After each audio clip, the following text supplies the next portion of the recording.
الحمد لله وكفى وسلام على عباده الذين اصطفى أما بعد فأعوذ بالله من الشيطان الرجيم بسم الله الرحمن الرحيم الحمد لله رب العالمين الرحمن الرحيم مالك يوم الدين إياك نعبد وإياك نستعين اهدنا الصراط المستقيم الصراط الذين أنعمت عليهم غير المغضوب عليهم ولا الضالين آمين صدق الله العظيم رب اشرح لي صدري ويسر لي أمري واحلل عقدة من لساني يفقهوا قولي سبحانك لا علم لنا إلا ما علمتنا إنك أنت العليم الحكيم يا ربي صل وسلم دائما أبدا على حبيبك خير الخلق كلهم اللهم صل على سيدنا محمد النبي الأمي وعلى آله وسلم تسليما. Respected friends, colleagues and elders, we over the next few moments will have the opportunity to learn important information about the Surah Al-Fatiha. And right at the beginning of Surah Al-Fatiha we have Bismillahir Rahmanir Rahim, which is very virtuous in itself. We learn from our deen, from our religion, that we should recite Bismillahir Rahmanir Rahim on a regular basis. For example, when we are starting to recite the Holy Quran, when we are reciting a hadith of the Prophet sallallahu alaihi wasallam, we start by reciting Bismillahir Rahmanir Rahim. When we are performing wudu, then before performing wudu, we also recite Bismillahir Rahmanir Rahim. Also, when we are slaughtering, when we are doing the dhabah, at that particular time, it is also necessary to slaughter in the name of Allah subhanahu wa ta'ala. If we don't do that, then that slaughter is not permissible. It is wajib to say Bismillah. Also, prior to going into the toilet, we need to recite Bismillahir Rahmanir Rahim. There's specific du'as, and at the beginning of these du'as we have the term Bismillah or Bismillahir Rahmanir Rahim. When we are standing, when we are seated, when we are lying down, these very prolific words of Allah subhanahu wa ta'ala, blessed words of Allah subhanahu wa ta'ala, we need to recite again and again and again. So this particular verse, Bismillahir Rahmanir Rahim, it is mentioned before the Surah Al-Fatiha and other surahs of the Holy Quran. And there are many virtues of Bismillahir Rahmanir Rahim. We learn that Ali karramallahu wajhahu, just on the ba, the letter ba, he started talking about the importance of the letter ba. From night he started until the morning, he continued explaining the significance, the importance and the knowledges and sciences related to just the letter ba, and he continued doing so from night until morning. So many important facts just in the letter ba. So people have written and written and written on the virtues of Bismillahir Rahmanir Rahim, and also in relation to Surah Al-Fatiha as well. We also learn from our beloved Prophet Ali Salatu Wasalam and his teachings that altogether the books that were revealed by Allah subhanahu wa ta'ala, we have 104 books that were revealed. And the knowledge of those 104 books revealed by Allah subhanahu wa ta'ala, they were confined in the Tawrat, the Injil, the Zabur and the Furqan. And the knowledge and the sciences of these four were contained in the Holy Quran. And the knowledge of the Quran was confined in the Mufassal, and the knowledge of the Mufassal was confined and contained in the Surah Al-Fatiha. Surah Al-Fatiha is a very blessed surah. What does Surah Al-Fatiha mean? The chapter of the opening. That is what we usually translate Surah Al-Fatiha as. But Fatiha means the opener. Literally the opener, the thing that opens. But we generally translate it as the opening. Another name for this particular surah is Surah Al-Shifa. Surah Al-Shifa meaning the chapter of Shifa, the chapter of cure, the chapter of healing. By reciting this particular surah, we will be healed. Now obviously, we know that in the Quran there are verses and there are surahs that provide healing. The entire Quran is a healing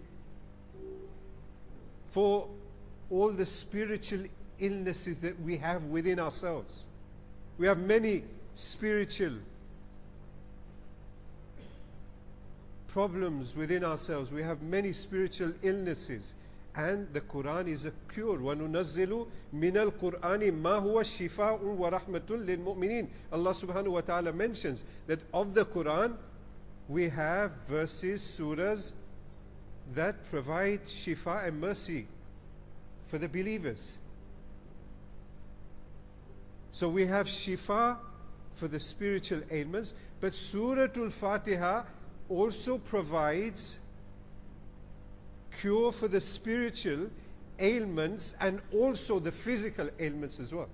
So if we have physical illnesses, if we are suffering from a headache, if we have the flu, if we have joint problems, if we have any type of illness, then the Prophet ﷺ has mentioned that it is the Surah Al-Fatiha that will provide you with a cure.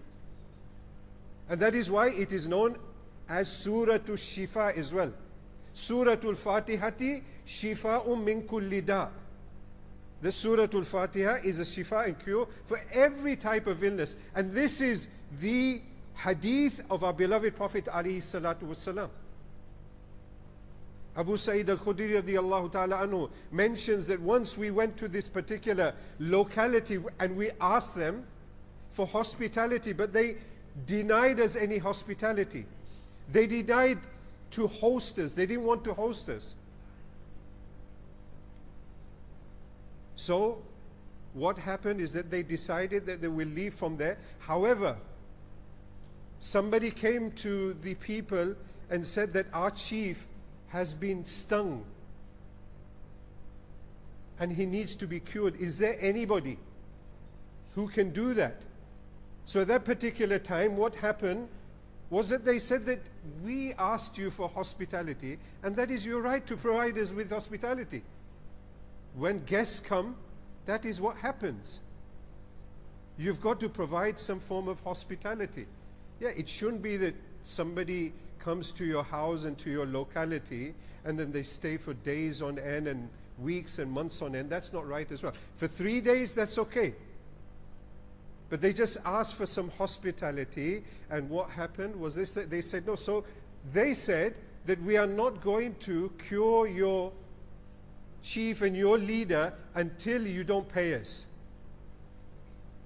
So it was fixed that a flock of sheep would be given to them. And at that particular time, what happened was one of the companions of the Prophet ﷺ recited the Surah Al-Fatiha on the leader of that particular tribe and the leader of that particular locality, and Allah subhanahu wa ta'ala gave that person shifa. What do we learn from this? We obviously learn from this the power of Surah Al-Fatiha, how powerful it is that we can give people cure through the recitation of Surah Al-Fatiha. But we also learn from this that it is also permissible to recite this on non-Muslims as well. And if we need to cure them, if we need to treat them, if we need to give them medicinal support and help and assistance, it is established through this hadith. So then they obviously gave them the flock of sheep, but some of them were uncomfortable with this and they did not want to take it until they asked the Prophet ﷺ. And this is what we need to realize, is that we cannot become muftis ourselves. We cannot become scholars ourselves. We cannot become Google scholars. That every single thing we pass judgment on. There are ways of understanding our deen and our religion. And the Sahaba showed us the way. They showed us that even though that it made sense that they should take the flock of sheep, what they wanted to do is they wanted clarification from the Prophet ﷺ. The Quran also says, فَاسْأَلُوا أَهْلَ الذِّكْرِ إِن كُنْتُمْ لَا تَعْلَمُونَ, that ask the people of knowledge if you do not know. If you do not have understanding, if you do not have knowledge, don't pass fatwa yourselves. Ask the people of knowledge. Ask the Prophet ﷺ, and you don't ask directly to the Prophet ﷺ, you refer to the Sunnah. Those people who understand the Sunnah, that is why we follow the 4 schools of Islamic law, because these scholars have understood what the Quran says and what the Prophet Muhammad sallallahu alaihi wasallam also says to us. So the Prophet ﷺ, when he heard about this, he said, how did you know that this was a ruqyah? How did you know that this Surah Al-Fatiha was a ruqyah? I didn't explain that to you. He started laughing at that time and he says, take the flock of sheep and also allocate a share to me as well. So from this, what do we learn? The power and might of Surah Al-Fatiha. There are many, many virtues of Surah Al-Fatiha. Once, Abu Sa'id bin al-Mu'alla was performing salah in the masjid. So when was this? This was during the time when the Sahaba Ridwanullahi alayhim ajma'in were in Medina Munawwara. So he was in the masjid. This was well into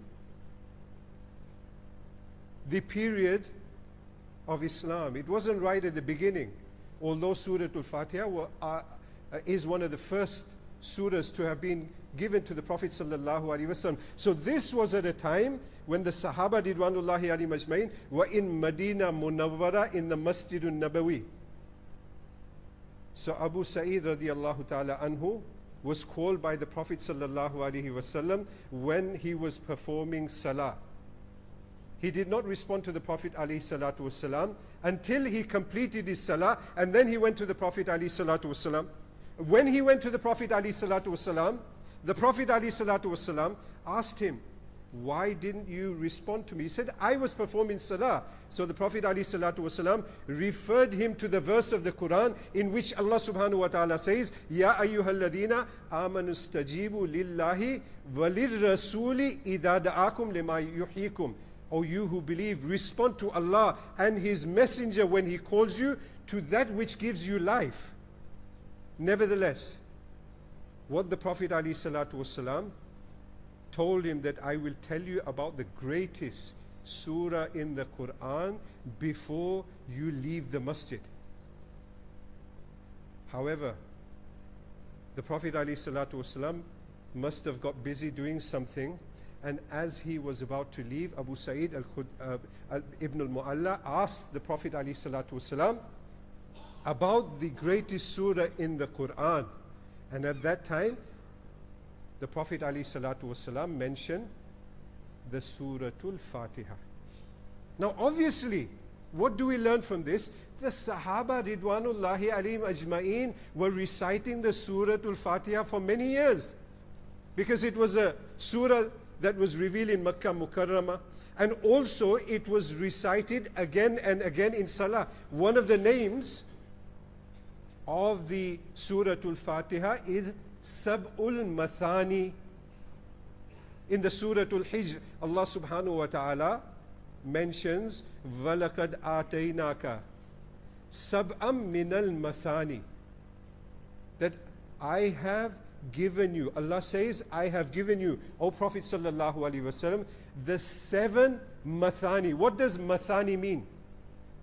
Some scholars have said mathani, the 7 mathani means the 7 highly praised verses. Those verses of the Quran that are highly praised.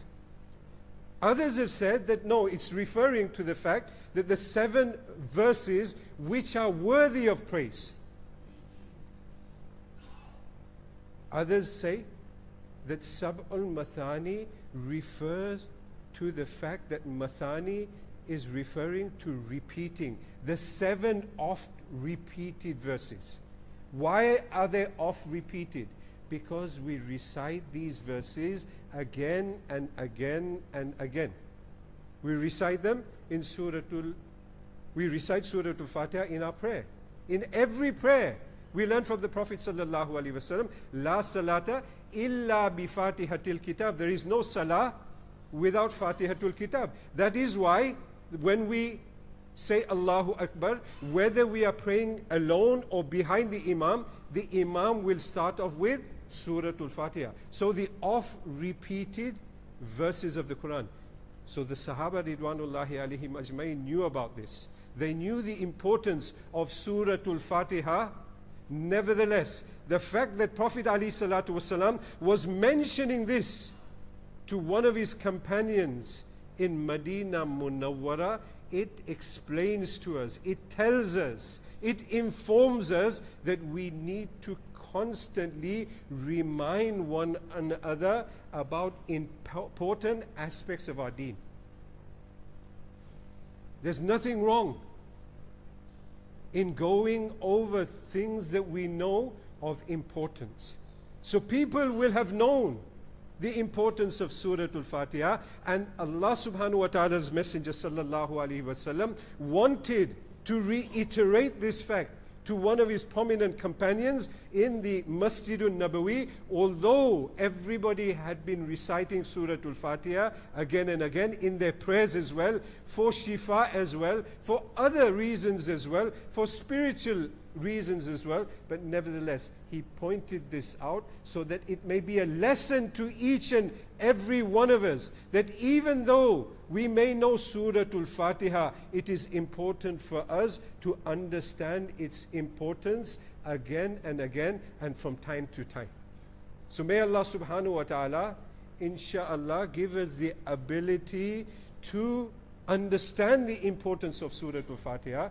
May Allah subhanahu wa ta'ala, when we are reciting Surah Al-Fatiha, whether it is in Salah, whether it is outside of Salah, we recite it by pondering over the meaning of Surah Al-Fatiha. Inshallah, we will go over the meaning of Surah Al-Fatiha and other related important aspects of Surah Al-Fatiha over the next coming gatherings. May Allah subhanahu wa ta'ala give us all tawfiq.